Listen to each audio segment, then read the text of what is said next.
Hello everyone, so question देखते हैं। The vapour pressure of pure benzene at a certain temperature is 0.850 bar, a non volatile solid weighing 0.5 gram when added to 39.0 gram of benzene, molar mass of 70 gram, mole inverse. Vapor pressure of solution then is 0.845 bar. What is the mole mass of the solid substance? ठीक है, तो इसमें हमें हमें क्या निकालना है? Molar mass of the solid substance का निकालना है। ठीक है, ये निकालेंगे कैसे होता है। ठीक है, देखो इसमें आपसे कहा है वेपर प्रेशर। ठीक है, वेपर प्रेशर। सो गाइस ये ना वेपर प्रेशर इसमें दिया गया है कि वेपर प्रेशर क्या होगा। ठीक है, तो बेसिकली ना कंडीशन को देखकर हम इस क्वेश्चन को करेंगे। भाई पहले तुम इसमें क्या कहा है? The vapour pressure pure benzene at a certain temperature, यानी कि पी नोट ऑफ बेंजीन, या मैं पी नोट ही लिख दूं खाली, क्योंकि प्योर का मैंने आपसे बताया हुआ है जब मैंने प्रीवियस लेक्चर करवाया था कि उसमें हम पी नोट ही इसको कंसीडर करते हैं। ठीक है ना, पी नोट ही उसको कंसीडर करते हैं। तो पी नोट कितना है? 0.850 है, 0.850 बार है। ठीक है, और आगे कहा नॉन वेलेटाइल सोल्यूट। नॉन वेलेटाइल सोल्यूट पता है, जो वेपर क्रिएट नहीं करता है। Waiting is 0.5 gram. नॉन वेलेटाइल क्या होता है? नॉन वेलेटाइल सोल्यूट होता है। नॉन वेलेटाइल क्या होता है? सोल्यूट होता है, यानी कि ये तो प्योर बेंजीन है। ठीक है, अब इसमें आपसे कह दिया गया है कि आपका सोल्यूट जो है ना, वो आपका कितना है? वो आपका जो है वो 0.5 ग्राम है। यानी कि अगर मैं उसको W2 से डिनोट करूँ, क्योंकि मैं W2 से क्या डिनोट करता हूँ, मैंने इसको क्या माना? सोल्यूट माना। W2 से क्या माना? सोल्यूट माना। क्या माना? सोल्यूट माना। इसका कितना है? 0.5 ग्राम है। ठीक है, इसमें फिर आगे का है व्हेन एडेड टू। देखो क्वेश्चन अपने उसमें बुक में से पढ़ लेना। ठीक है, फिर इसमें कहा है when added to 39 gram of benzene में डालते हैं, यानी कि W1 कितना दिया गया है? जो हमारा सोलवेंट है वो कितना दिया गया है? वो हमसे दिया गया है 39 ग्राम ऑफ बेंजीन, यानी कि ये किसका है? बेंजीन का है। ठीक है, मोलर मास ऑफ बेंजीन आपको गिवन दिया गया है कि मोलर मास ऑफ बेंजीन कितना है? मोलर मास ऑफ बेंजीन कितना है? 78। Molar mass of 70 gram, mole inverse. ठीक है, अब वेपर प्रेशर ऑफ सॉल्यूशन।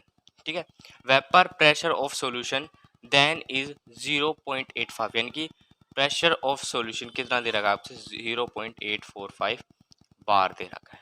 इतनी बात क्लियर है? देखो इस सब को डिनोट करके पहले तो देखो ये इक्वेशन कैसी बन रही है। ठीक है, इससे मुझे क्या पता चल रहा है कि जो मेरा इक्वेशन है, मेरा इक्वेशन कौन सा फॉर्म क्रिएट कर रहा है? मेरा इक्वेशन कौन सा? देखो पी नोट सॉरी मैं आंसर करते हैं, P naught minus P S upon में P naught equal to chi A, या आप लिख सकते हो एन बी अपॉन में N A plus N B. ठीक है, मैंने आपसे ये डेरिवेशन करवाई हुई है। ठीक है ना, ये डेरिवेशन करवाई हुई है आपसे। ठीक है ना, और हमने इसमें क्या करा था? हमने इसमें एन बी को क्या मान लिया था? 0 कंसिडर कर लिया था, यानी कि P naught minus P S upon, अगर तुम चाहते हो कि सर हम तो नहीं मानेंगे कि 0 है तो मत मानो, बेसिकली यहीं से स्टार्ट कर दो, ये कैसे आएगा क्वेश्चन। ठीक है, सो पी नोट कितना है? 0.850 है।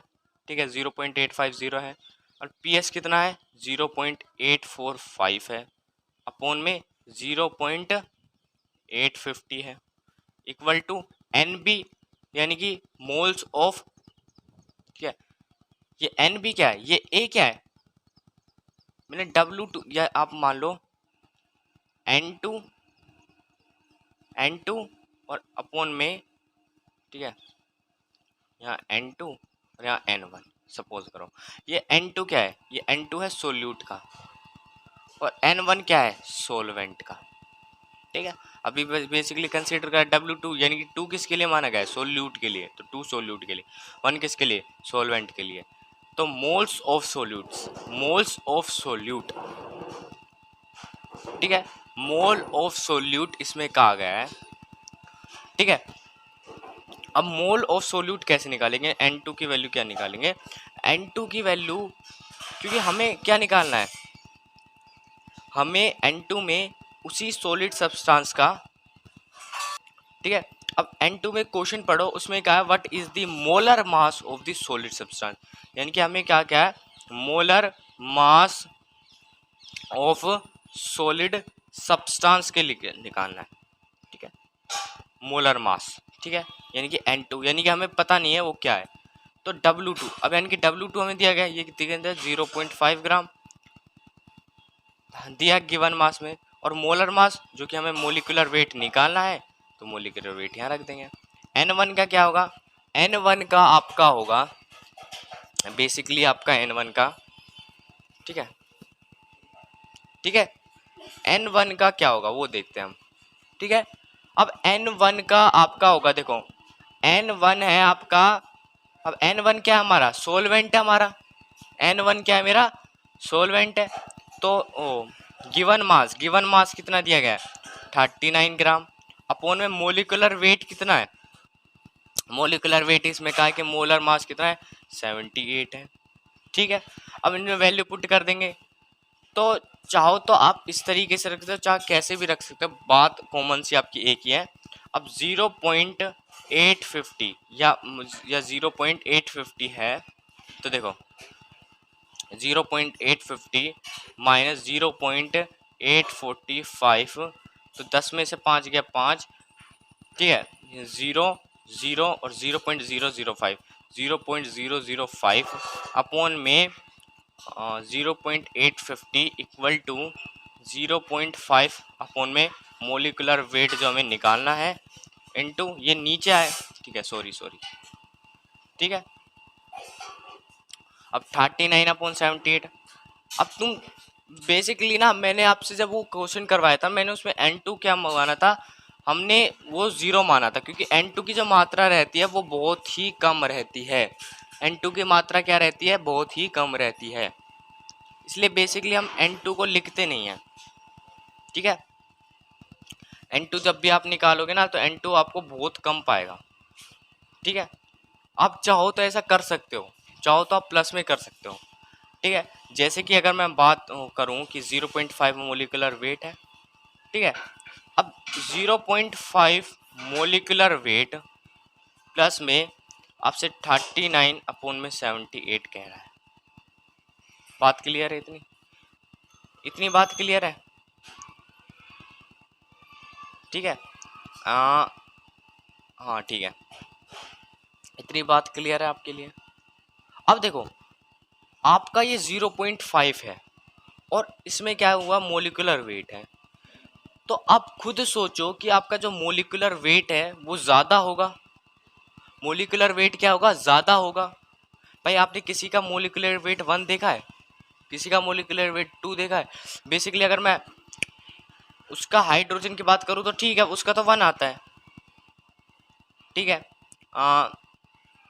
हाइड्रोजन का 1 आ गया, बट और किसी का तो 1 नहीं आएगा ना, और किसी का तो 1 नहीं आएगा।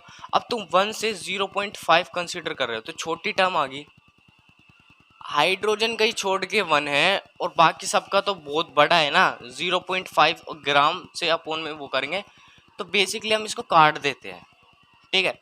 आप चाहो तो आगे कर सकते हो, ठीक है, वरना जितने भी बुक्स है उसमें ना ये कंसीडर नहीं किया गया, और मेरे जो डेरिवेशन था उसमें भी मैंने ये कंसीडर नहीं करा था, ठीक है। आप बेसिकली चेक कर लेना, ठीक है। अब ये क्या है, ठीक है, अब क्या कर रहा है हमें, अब हमें कर रहा है मल्टीप्लिकेशन, सब कुछ मल्टीप्लिकेशन पर बेस्ड है, ठीक है, ठीक है। अब मैं क्या करूँगा, मैं बेसिकली मल्टीप्लिकेशन करूँगा, कैसे करूँगा, ठीक है। अगर तुम कहते हो सर इसको मैं ज़ीरो नहीं बनाना चाहता, तो मत बनाओ, हम वैसे ही इसको कैलकुलेशन करते हैं, तो 0.05 अपोन में 0.850 हो गया, इक्वल टू 0.5 अपोन में मोलिकुलर वेट जो हमें निकालना है, ठीक है, अपोन में इसका आप क्या लोगे, वही तो बात आई ना, अब इसका क्या लोगे, तो 0.5 अपोन मोलिकुलर वेट है, 39/78 है, ठीक है। इसको अब कैसे करोगे, ये बात होगी ना। तुम्हारे पास आया एक 1/x प्लस तुम्हारे पास आया, ठीक है, 1/x है, और आपका आ रहा है जैसे कि 2/3, ठीक है। अब तुम इसको कैसे वो करोगे, इसको आपको ऐड करना आता ही नहीं आता, ठीक है। क्योंकि हम पहले अगर मान लो 4 होता तो हम क्या करते, हम एलसीएम लेते ना, बट x/3 का कैसे लेंगे, x/3 का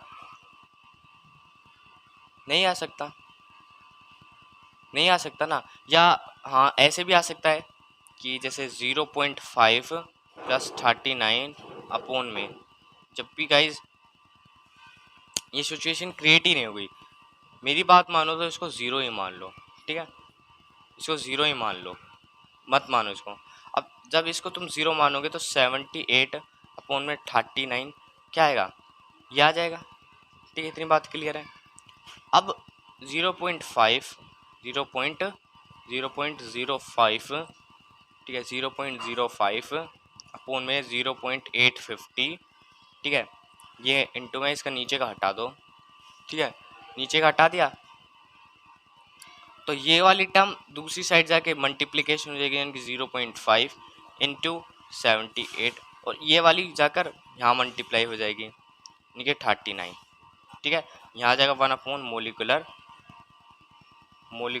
वेट आ जाएगा, ठीक है, मोलिकुलर वेट आ जाएगा, ठीक है भाई, मैंने कुछ नहीं करा, 0.0850 है। अब ये ऐसा बनेगा आपका 0.5 इंटू 78 में मोलिकुलर वेट इंटू 39। अब मोलिकुलर वेट को यहीं छोड़ दो, क्योंकि मोलिकुलर वेट निकालना, तो ये जाकर उल्टा हो जाएगा, 0.57 आ जाएगा और 39 ऊपर आ जाएगा 1 मोलिकुलर वेट। जब हम इसको कैलकुलेट करेंगे ना, जब इसको हम कैलकुलेट करेंगे, सो हमारी इसकी वैल्यू 1/170.07 ग्राम मोल इनवर्स आ जाएगी, ठीक है। ये आपकी वैल्यू आ जाएगी कैलकुलेशन हिसाब से, यानी कि आपका मोलिकुलर वेट आपका यही बन जाएगा, ठीक है। अगर हम क्रॉस मल्टीप्लिकेशन करेंगे तो हमारा ये बन जाएगा, ठीक है, 170.7 ग्राम, तो आपका ये आंसर हो जाएगा, ठीक है। कैलकुलेट करके देख लेना इसको। तो थैंक्स फॉर वॉचिंग।